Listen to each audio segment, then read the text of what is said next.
What is happening, all my haunted followers? I know it's been some time for a ghost story, but I'm sure this one is going to be well worth the wait. This is my story about Taunton State. So a little history on the hospital itself.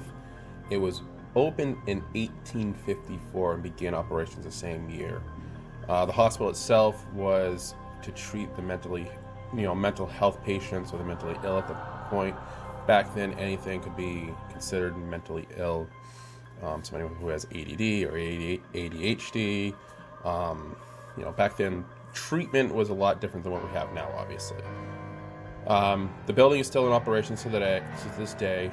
This story is about the main building, and unfortunately, in March of 2006, if I remember correctly, the building was destroyed by a fire and soon after completely demolished. This story takes place in 2003. Myself and a few friends, my friends who lived actually by the facility itself, really wanted to check it out.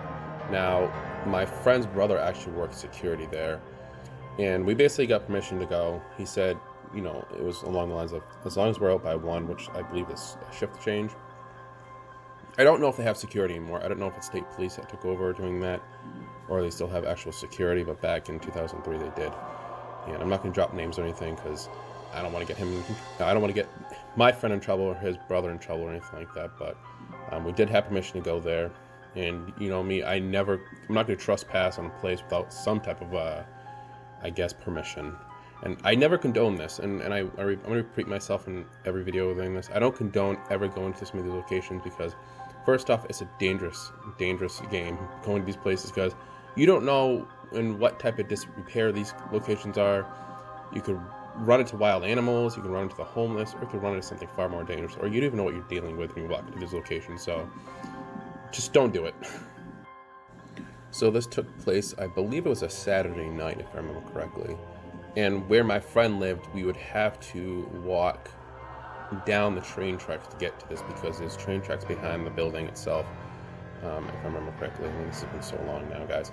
But there was train tracks behind the facility, and this is how we got there. It took us about 15 to 20 minutes to walk all the way down to the train tracks, which again, wasn't the safe thing to do, but I don't believe... The only thing I know that runs through Taunton at that time frame that we were walking through was the beer train, or a freight train that runs through, but obviously we were being careful. But again, that's the smartest thing to do. So when we got to the facility itself, this place was lit up like Fort Knox. I remember it just being there was just lights everywhere. And the main building, not the main building, the actual building that's used now was there. And we could see that, and behind there was the main building that we were going to, the abandoned building, if you will. So we had to walk through the grounds, and luckily it was already dark out, so we kind of used the darkness as kind of a cover. But we did inform my brother's friend, hey, we're here right now. He texted me, he said, let him know. He's like, okay, just, stay out of sight kind of thing. So we had to walk through the grounds, across a parking lot, and then we got to the main building itself. Now, the building during the day is absolutely eerie. Never mind being there at night and looking up at this gigantic building. And it's like a building out of a horror movie. It was in complete disrepair. There were smashed windows everywhere, and you just get this sense of just an eerie feeling, like the history. You know what went down there. You know what happened there, and the supposed stories of ghost stories, and the mistreatment of patients, and supposedly the patients were buried on the ground, and everything else. You put this all in your head, and you're standing in front of just a historical building, basically, that unfortunately was falling apart. So we're sitting in front, and we're sitting in the back of the building at this point, because the front was outlooking, the Alpha side was outlooking the street, and the Bravo side, Charlie side, and then we have the Delta side that we're standing behind it. We're sitting in the Delta side of the building, and we actually jumped up on to a standing and then up through a window that had been broken. At the time, they had just started boarding up the building itself. I don't know the history of why it closed, how long it had been closed for, but I do know that it's been closed for such a long time. But there was windows that hadn't been boarded up yet, and that's what we used. And we jumped through the window, and we made our way down a small hallway, and that old musty smell. And I'm sure anybody who's been in an abandoned building or one of these old buildings knows what I'm talking about. That old musty smell of the facility. Down a hallway and then out into a main entrance where the main staircase is right there. And I'm going to include a picture in the video. This is not for me, but this is from another person. But this is what we saw walking into this room and shining flashlights on, which brings on the more creepiness of it. I think the most eerie thing about when we were standing there was sound is kind of drawn out from the outside. And I don't know what it is with some of these old buildings, but this is what happens. And sound bounces off the walls because there's nothing for the sound to dissipate. There's nothing there, so it's just bouncing off the walls. So we're talking and things echoing back. And our voices would bounce back and forth and go down the hallway. So it kind of sounded like there was people all around us talking as we're talking. I think that's the most freakiest part. So we're shining our flashlights up, and you can see that the building itself is just absolutely falling apart. So we were really hesitant to carry on at that point because we don't know if we're going to fall through the floor. We don't know what the staircase was going to hold our weight. So we decided, there was 4 of us, we decided we're going to split up in 2 different groups, 2 each. That way there's not much weight on each floor. So, we don't want, if it was anything, it was going to be 2 of us each. So my friends decided to go down the east hallway. I think that's the east hallway. I'm trying to remember, guys. I'm just calling it the east hallway. And then we headed up the stairs. I looked online and I tried to find as many pictures as I could. I'm not going to use someone else's pictures, but these are the only pictures I could find. So I'm going to try to include them as many as possible in the video itself, so you can see what I saw at this point. What we were looking for when we went up to the second floor was the bridge. I call it the bridge, but what it was, a connector. You can see in the picture right there. It was a connector that connected to the other building, and that's what we're looking for. As our friends are downstairs, we're kind of searching for the second floor, just going in rooms to room. There wasn't that much left over from when it had closed. There was a wheelchair here, a bed here and there, some filing cabinets. We got to one room that had a bunch of filing cabinets in it and actually still had files in it. And we're kind of reading through these files and looking at people's names and why they were there. It was really cool. I mean, we're trying to be as respectful as possible, but some of these reasonings behind these people being here were, at the time, I guess, I would, maybe they're considered insane, but people who have ADD, couldn't pay attention, were basically thrown inside these kind of buildings because they didn't know how to be taken care of. Obviously, that's not how it is now, but this is what we came upon. And we're just kind of reading through the files, looking at it, kind of taking this in. And the room next to us, we hear what I can only describe as, it sounded like a metal chair scraping on the floor. And my first thought was that it was one of the filing cabinets. And my friend looked at me and I looked at him, and he wasn't anywhere near the filing cabinet. And I was the only one who had the filing cabinet open. So we're kind of trying to decipher the sound. We thought it was a filing cabinet, but indeed it was coming from the room next to us. And clear as day, was a metal on, I don't know if it's tile or whatever, scraping against the floor.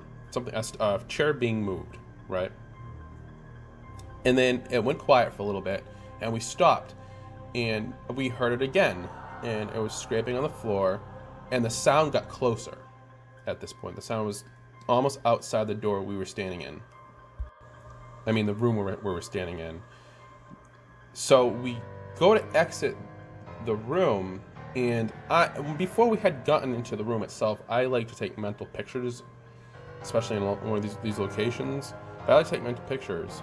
And we walked out of the room, and there's a chair outside the room next to us. The chair wasn't there before. I know it wasn't there because, again, I had taken a mental picture. And my thought was we were going room to room. That was going to be the next room. So I would have remembered this chair. But there is a chair sitting right outside of the room. And I thought that maybe it was one of our friends messing with us, but there was no way, because they were far from us. They were on the other side of the building at this point, and we would have heard them walk by. So I look at my friend, he looks at me, and we're kind of like, okay, there has to be a rational explanation for this, but we can't come with one. So we look into the room, and we're shining the flashlight, and there's nowhere for anyone to hide. There's no closet. It was just an empty room. I'm not sure what it was used for. Maybe it was someone else's office. I'm not sure, but it's empty. And this is what freaks me out to this day, was you could actually see the drag marks of the chair. So somebody dragged the chair out, and they were new too, and to a point where they were pushing it down, scraping it on the floor. For me, that was kind of something's trying to grab our attention or frighten us at this point. So at that moment, we kind of back away from the room, and now we're looking down the hallway, and we're shining our flashlights, kind of deciding what we're going to do next. Are we going to walk away? Are we going to go back downstairs, down to the main floor? What are we going to do? And my friend says, is anybody there? Are you trying to scare us? And in that moment, the chair that was right in front of us flips over. When I say flip over, it falls right on its head, if you will, or whatever you want to call it. Just flips over on us, right in front of us, clear as day. Nothing was behind the chair when it happened. No wind is going to move this metal chair. And it's an old metal chair, and we both jump. It absolutely freaks us out, because it was so sudden, and it just happened so right away. It was so quick that it happened, and it was a perfect. It wasn't like it would have, if you were to kick a chair would have kind of flew across the floor. But it was perfect. It was a perfect fall of the chair, which kind of, I think, freaked us out even more. And at that moment, we are absolutely terrified, because now we have determined that something is definitely trying to communicate with us. And not only communicate with us, possibly trying to scare us away from this location, trying to scare us. And I think that's what kind of scared us more. So at this moment, again, we know that something's trying to communicate with us, and obviously trying to scare us. So we kind of started backing away. And it was almost like something was stopping us from moving forward. And I mean, this could be a subtle, trying to scare us away, or trying to warn us, like, hey, be careful. You know, spirits communicate differently. But I took it as something was trying to scare us. And at that moment of us backing away, and I was the one who heard this, there was a whisper coming from the room with the filing cabinets, and I heard clear as day, get out. It was a whisper. It was like, get out. And I turned to my friend, and he's like, you know, his eyes are blowing up. He can't believe what just happened. And I said, we gotta go. Let's get out. Let's leave. So we head back down the stairway. The main stairway goes to the main floor at this point. As we come down the stairs,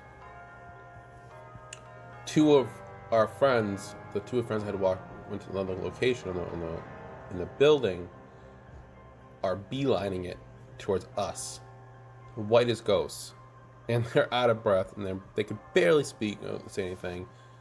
But from what I had gathered from them was they were walking down one of the hallways, and both of them saw a figure standing in one of the rooms, and it exited the room, and it went past them. Now, the entire time they didn't see anything. They saw this figure. And they explained it like it was almost like fog or smoke, and it went past them and ran down the hallway, or kind of floated down the hallway. And they said there's no way for, you know, smoke or some, you know, whatever to. It had a human figure, and it dissipated as soon as it went halfway down the hallway. And they absolutely freaked out. You know, they were not fully into the paranormal. They were just there to like look at the old building. And they were done at that point. They said, we're leaving, we're done. They were freaked out, and they actually ended up leaving that night. So it was just me and my friend Brett, just me and him, to explore this entire building. We've been in there for maybe, I would say 45 minutes, maybe an hour. And I still wanted to go back upstairs, and I wanted to go check out the bridge. I call it bridge. I wanted to go to the second building. But he was kind of freaked out about what happened. Obviously, I'm scared too, but I really wanted to push on. I wanted to explore this building because we may never get the chance ever again, right? But he wasn't for it. And I was contemplating going by myself. Finally, I talked him into it. I said, listen, we'll just go down that way.